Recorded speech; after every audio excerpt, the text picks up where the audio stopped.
kay Presidente Duterte, ang ating dating Pangulo, na Oktubre pa lamang, itinaas na ang aking kamay at sa kanyang anak na hanggang sa huling sandali, si VP Inday Sara ay ako'y kinakampanya.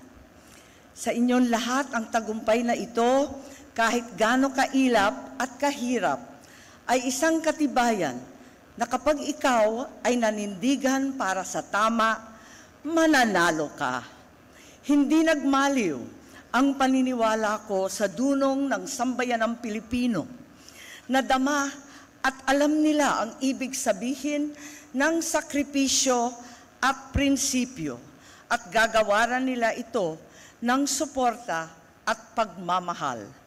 Mabuhay ang Pilipinas! Ikinararangal kong maging ika-12 sa listahan ang tumapos sa lahat na ito.